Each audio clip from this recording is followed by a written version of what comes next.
Good afternoon, everybody. My name is Mike Brickner. I am the Executive Director of the ACLU of Delaware, and welcome to a special edition of Civil Liberties Hot Ones. We're here to have some delicious hot sauces and talk about some hot civil liberties issues. And I'm joined here by my colleague, Jack. Jack, you want to introduce yourself? Hi, I'm Jack, and I am the new Campaign Communications Manager at the ACLU of Delaware. And I love hot sauce. Yes, we are both spicy food aficionados. I like everything spicy. I wore my spiciest ACLU t-shirt today. And so we wanted to put ourselves to the test. So we went ahead and ordered a sample pack of 3 hot sauces from Hot Ones. And we're going to be talking about, some spicy questions. But the reason we're doing this really is because some of you who've been following us on social media might know we actually have a lawsuit right now about heat and spiciness, right, Jack? Do you know a little bit about this lawsuit? I do know a little bit about this lawsuit. I believe it has something to do with the OC spray of our DOJ. Yeah, and for people that don't know, OC spray, that is essentially pepper spray, right? And that is the weapon that corrections officers here in Delaware carry throughout Delaware prisons every single day, right? Mm-hmm. And so our lawsuit is filed in Chancery Court. It's pending right now. It's on behalf of 8 incarcerated people. And what we're challenging is this practice that we found is that people get pepper sprayed every single year. And many times they are left to just kind of marinate in this pepper spray. So some people might be there for minutes, hours, and even in some cases days, where they don't get their eyes flushed, they don't get their clothes changed, they are not able to get a shower, and that can be really, really excruciating, right? Indeed, and they're not just getting pepper sprayed like you or I might at a protest. They are in prison, so they're not going to be able to just go take a shower whenever they want, or eat a piece of bread, or take anything like that. Yeah. So it's actually much worse.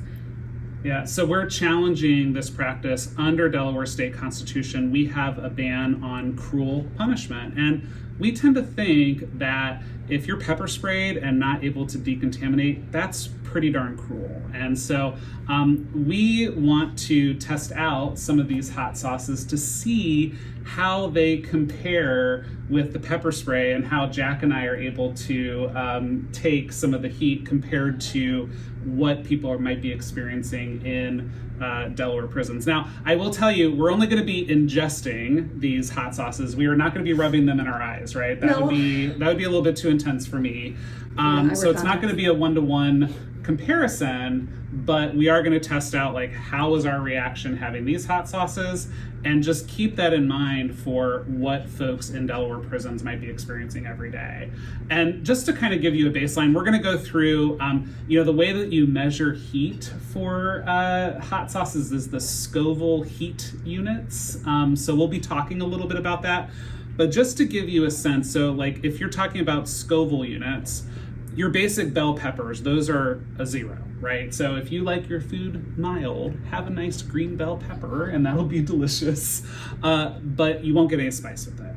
Now, if you look at jalapeno peppers, those can be between 3,500 to 8,000 Scoville heat units. So that's a little bit spicier, right?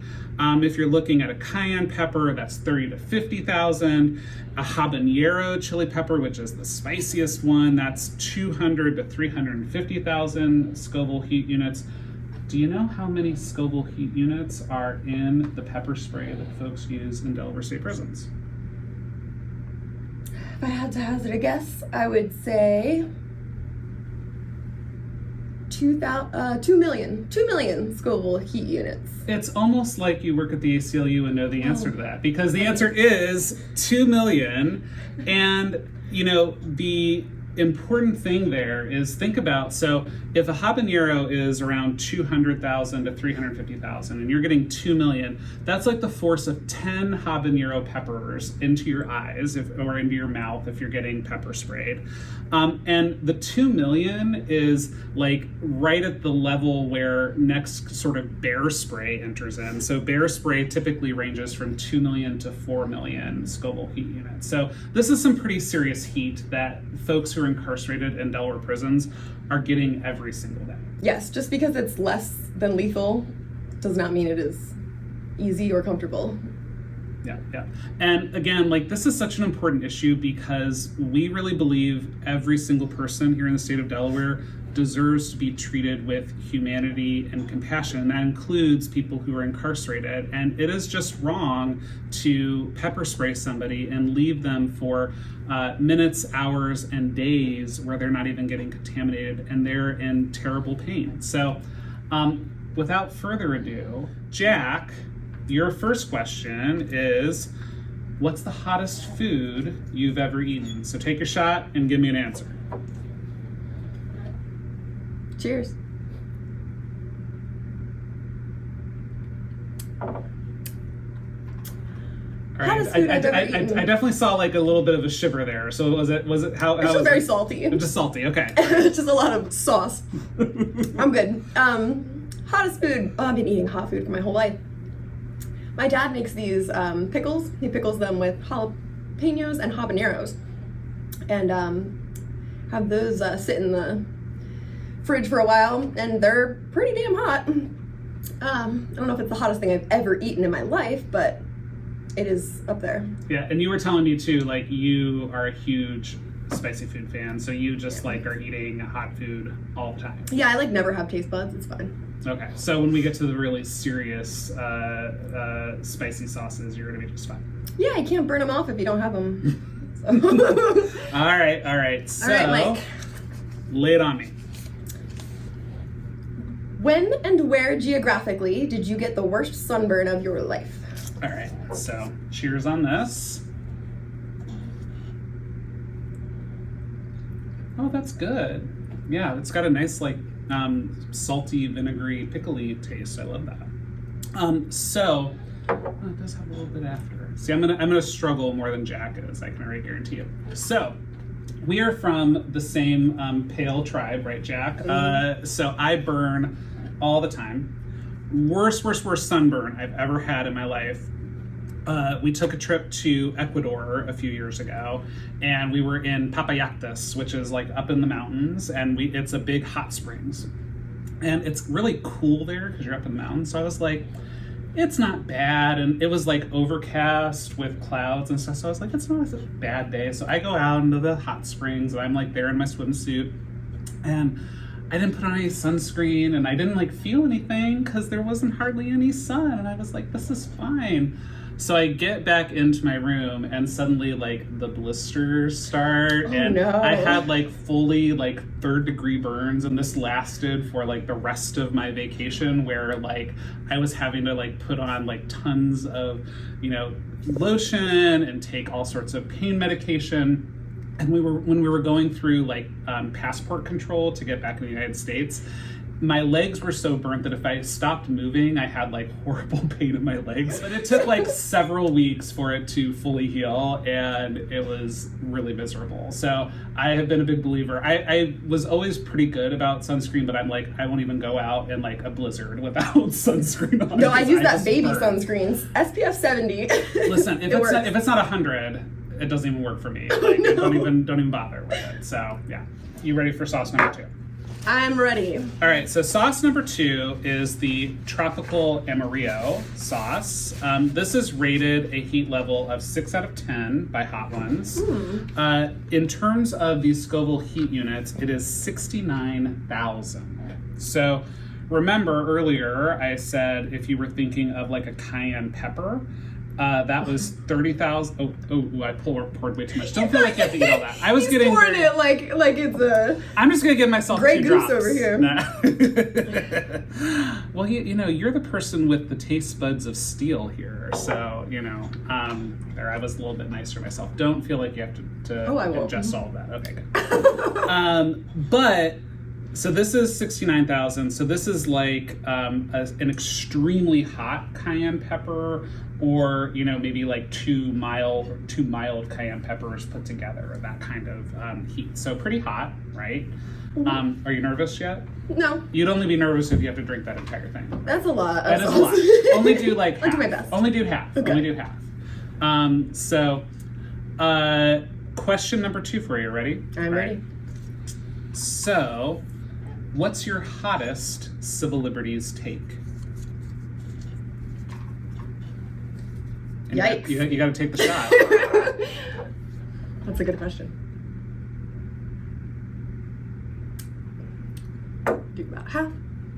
How does civil liberties take? Okay, so I love unions, except police unions. That's the only one. I don't like police unions. Yeah. So I support all unions except police. Yeah. It's interesting, you know, this has come up a lot because, like, you know, the founding of the ACLU was, you know, about collective bargaining and empowering the unions and workers' rights, and 100% believe in that.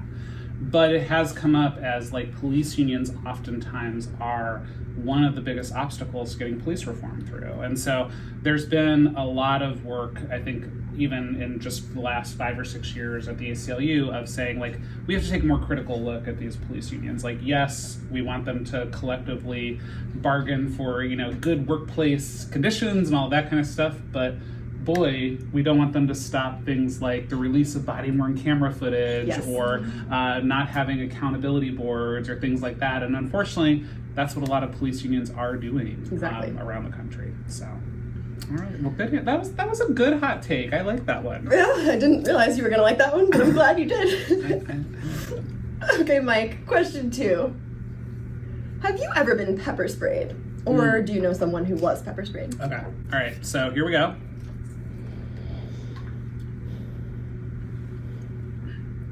Ooh, that's good. Ooh. This is like sending me, I know it's tropical, but it's kind of sending me back to, we went to India last year, and like it's giving me like a mango flavor. Mango, chutney curry vibes. Yeah. It's very tasty. I'm getting a little bit in the back of my throat. All right, so have I ever been pepper sprayed? Not directly, but indirectly I have been. And this is kind of like a prison story here. So this was back when I lived in Ohio. One of the advocacy things that I was doing was working with our Ohio Department of Rehabilitation and Correction on ending solitary confinement for people who have serious mental illnesses. And they were actually really collaborative, working well with us. And one of the things that they offered was to go and tour some of their prisons.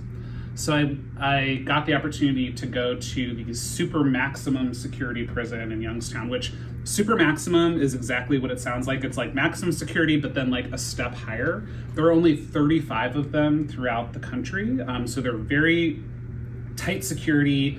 The architecture is very confining. It's supposed to be for the worst of the worst, but here's the secret, is that like when you build it, they end up like, you know, having to fill it to capacity. So a lot of people who really probably shouldn't be in there end up there.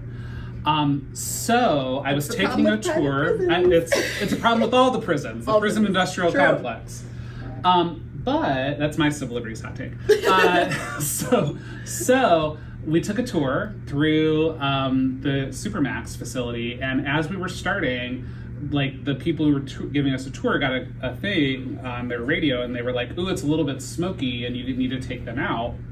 So they're like, "Oh, we have to go back out to the waiting area." So they took myself and my other ACLU colleague into the waiting area, and we were like, "Well, what do you mean smoky?" And they're like, "Oh, somebody was acting up and they just got pepper sprayed." And we're like, "Oh, that's not good." So they have us stand up in the waiting area for like 15, 20 minutes while they're getting everything together. And they're like, "Okay, now we'll go back through." So we walk through the cell area where the pepper spray happened. And like the way the Supermax facility is, it's like this little corridor, and then there's like 5 or 6 cells all around this little corridor. And they had sprayed somebody in their cell. So when my colleague and I walked through, we both just start like choking and coughing. All of the ODRC staff also were like, this is really bad. And this was like 15, 20 minutes after the pepper spray. None of us had been directly pepper sprayed.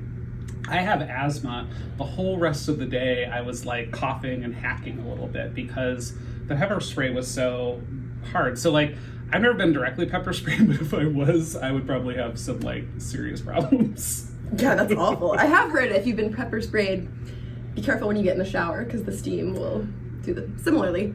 Yeah. That one was not, I thought that one would be hotter. I was all worried about it, and now I'm like, eat my words with the this next wasn't one. so bad. This next one though is already making me sweat. So just so you know what this is called, the Last Dab Thermageddon. Sounds scary. Thermageddon. The last one was a 6 out of 10. This one is rated an 11 out of 10. So, all right. So I did a little bit of internet sleuthing because it doesn't say what the Scoville heat units are on these bottles, but there's a website that tracks all of this for hot ones. And right now they have not actually tested this one yet. There are estimates that it's between 2 to 3 million Scoville heat units. Now, so just keep in mind, like the pepper spray that is happening in the Delaware prisons is 2 million Scoville heat units. So this is very much on par with it. Although again, we're not going to be injecting it directly into our eyes, and we're probably going to be having less than what a typical spray is into somebody's eyes. So, and I'm not going to give myself, oh, see, it's not even going to want, it's trying not to give me very much. I don't think you need very much. Yeah. Up to you. Oh, you want me to pour you like a triple, right? Yeah. Is that good? I want them to be equal. Is it equal? It's good. I can't tell. Is it equal? Is it good? Yeah. Oh, I need a little bit more. I don't want to, You're going to regret that so much. I am going to regret that. Because you can tell I'm already having more problems than Jack is. So here we go. All right. So, Jack, are you ready for your last question? I am. All right. So, and keep in mind, you're talking to the executive director of the organization you're currently working for. What's the most embarrassing thing you've done at a job, past or present? I'm kind of hoping it's or a present. No pressure. I've only been here for 5 months? Yeah. You can't have done that much embarrassing No, I'm already, not right? embarrassing that frequently. I think I'll go with a past embarrassing story. Oh, and you have to do your shot first, right? Yeah. Oh yeah. Let's see how that goes. Okay. Cheers.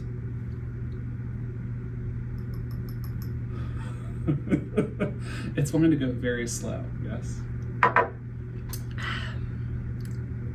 So, a couple years back, I was living in Florida, doing customer service remotely, and our air conditioning broke during the summertime, so it was about 80 degrees indoors. And here comes the heat, right? No, fine. So I'm doing customer service over the phone. It's 80 degrees in my apartment. I'm there by myself. I ended up just working in my underwear for like a week until our maintenance guy could come out and fix our air conditioning unit. So it would have been embarrassing had there been people there or had my customer service been video calls.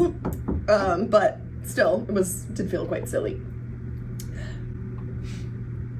Good, great. Even. I can tell Jack is internally dying just a little bit. It's just Tuesday. It's just Tuesday. I can feel the heat emanating off of you. You might not from the camera, but it's hot. How would you rate it? Is it spicy? It's a little spicy. It's really, really, really spicy. It's like so hot. I know what hot flashes are now. I know what the 6th layer of hell feels like. Yeah, it's Well, fun. Something for me to look forward to. So it is progressive. I'll say. Oh, that. Good. So I'll really struggle. Like at first, I was answer. like, "Oh yeah." You already saw me like choking a little bit on the first two. This is not going to be pretty. Hey, this was your idea. Don't let him forget that. So, Mike, tell me a time you felt like you were in the hottest water. Hot water. Okay. And I'm actually going to pick metaphorically because I already used a hot springs story. So, all right.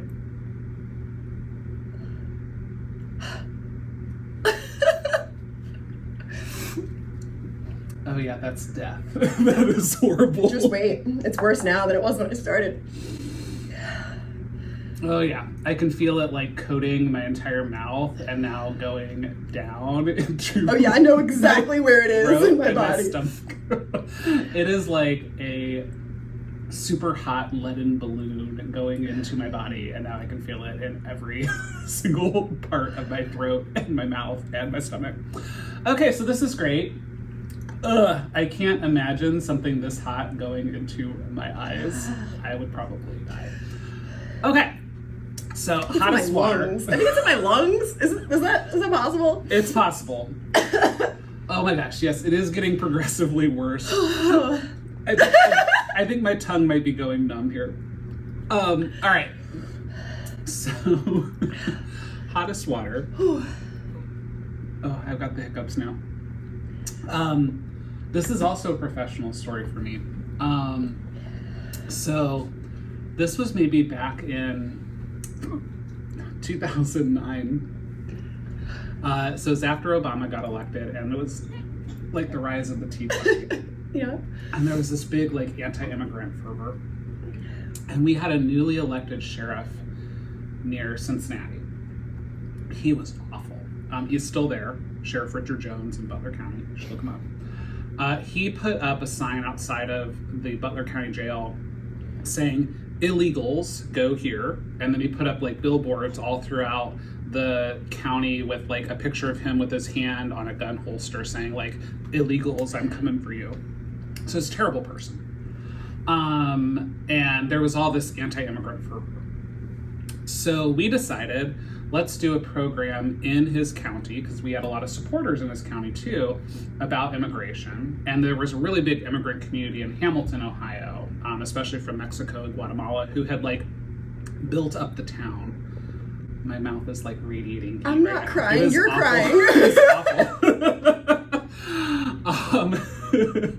So we were like, okay, let's do an event. So we plan this event, and it's at the Hamilton City branch of Miami University. So the main campus of Miami University, this is important for later, is in Oxford, Ohio. But we had it at the Hamilton City branch. So we planned this event. Now, the year before, there had been a big riot in Toledo, Ohio. A bunch of Nazis had protested and like kicked in glass and windows and stuff, and it turned into a big thing. So I'm down in Cincinnati the day of this event. I had a speaking engagement at a local Montessori school. So I get a call from my coworker who had been working with police on like security and stuff. And she is like, "So I just got a call from the police who got a call from the FBI. There's an informant in the Nazi group that had protested in Toledo. And they've decided they're going to come to our event tonight, and they're all bringing shotguns, and they're going to try and kill us all." And I'm like, oh no, that sounds horrible. What do we do? So we start getting an action plan in place. We get metal detectors, we get a big police presence, like all that. We're like, we're not going to cancel the event, but we're going to be ready for those Nazis if they come after us. So this was in the days, like this was 2009. This was when like cell phones were still like not super prevalent. So our executive director was driving down. She did not share her cell phone number with staff at the time because she was like, I don't want them to bother me. So I had to call back to my main office in Cleveland, which was like 4 hours away. So I talked to our deputy director, and I like go through this whole story of like, Nazis are coming to kill us tonight. You know, what do we do? And I tell her, you know, here's all the things we're doing. I tell her about the metal detectors. And our deputy director, I love her so much, but her big role was like the budget and finance and HR stuff. So after I get done with this whole story about the Nazis coming to kill us, her first question is, how much are the metal detectors and who's paying for them? Which I was like, I was expecting you to like, you know, care. Say, I'm sorry that this is happening, those horrible Nazis. But it was like, what's the money? So I was like, oh my God, So then she puts on somebody from our legal department on the phone, and I go through the whole story again about the Nazis and they're coming with shotguns to kill us and all that. First thing from my legal person is he says, well, the Nazis have First Amendment rights and you really need to watch to make sure that you're protecting their First Amendment rights. I'm like, these people are coming to kill us with shotguns. But sure, we'll watch. So finally, we get a hold of everybody who's coming down, because we had like 4 or 5 staff and coalition partners are coming down to speak at this event. So they all get there, and we meet in the hotel room, and we're all like nervous and sweating. Like, my executive director, she had been with the ACLU for like 25 years at that point. I had never seen her worried. She was like ashen. We all thought this was going to be the time that we were going to have a serious security thing. So we get to the event, there's, tons of police, tons of metal detectors. We, get through the event, no Nazis in sight. Event goes fine. We're like wrapping up with the Q&A session, and I'm standing in the back, and all of a sudden the police chief makes a beeline over to me, and he's like, are you guys wrapping up? And I was like, yeah, we just are going to take like 1 or 2 more questions. Like, you need to wrap up right now. He was like, we just got a call from the Oxford police. The Nazis are not the smartest people in the world. They went to the wrong city and protested at Miami University's main campus, and they just started showing up with all of their evil Nazi signs and all of that stuff. And all of the like co-eds in Miami are like, what is going on? Why are all these Nazis here? And so they're like, they figured it out, and they just got in their cars with their shotguns, and they're driving here now, so you need to wrap up right now. So we were like, let's wrap it up. So no more questions, we're all done. We wrap up and get the heck out of there as fast as we can. We go to the nearest Mexican restaurant, have a couple pitchers of margaritas, and all decompress. The best thing was, and you'll appreciate this maybe as a media person, is the next day, the headline in the main newspaper in the town was Nazis protest wrong city, and like just had all of these interviews of like, I don't know why these dumb Nazis were here. They can't figure out anything. They were in the wrong place at the wrong time, and they were just so confused. So, but we really thought, like, that was the one time I was really, really worried about my safety working at the ACLU, and we really, really thought that it was going to be a bad thing. So it ended up turning out okay, but it was some serious hot water. So how are you feeling? It's better when you talk, so I'm a little jealous that you were able to give your story. That's why I'm very verbose, right? Like a dragon breathing fire. I was just gonna say that, like, I can actually feel like the heat radiating off of my breath, and you're right, like the 3 seconds that I just stopped talking, all of a sudden started burning right here, like really, really bad. But I cannot imagine, honestly, like getting something of this force like sprayed directly in my eyes or into my mouth. Like, this would be horrible. And as bad as I feel like right now, and knowing that it's like getting progressively worse, like I can't imagine sitting with something like this on my eyes or in my mouth or in my nose and all over your skin, hours or even days. It's just absolutely awful. It's cruel and unusual, and it's, I believe, against the Delaware Constitution. Yeah. So we'll see what the court says. Well, so follow ACLU of Delaware to get updates about the case. We did get a really good preliminary decision at the time of this taping, where the chancellor said that we had standing to sue, our case was ripe, and that there is a private right of action under the cruel punishment clause of the state constitution. So we're hoping to hear about the actual merits of the case soon. But this is a big deal. Again, on average, 2 people per day get pepper sprayed in the Delaware prison system. This affects people every single day, and it's not just the physical effects that you can see on Jack and I right now. So sweaty. To, people who love spicy food. Yeah. But it's also the mental effect, because a lot of people get pepper sprayed multiple times. They don't know when it's going to come, and it's horrible and painful, and they sit and marinate in it for hours or days, and that is just not right. So continue to follow us. Thank you for tuning into Hot Ones, and I hope you learned a little bit more about the ACLU of Delaware, our awesome litigation, and our awesome staff members. So thanks, everybody. Bye. Bye.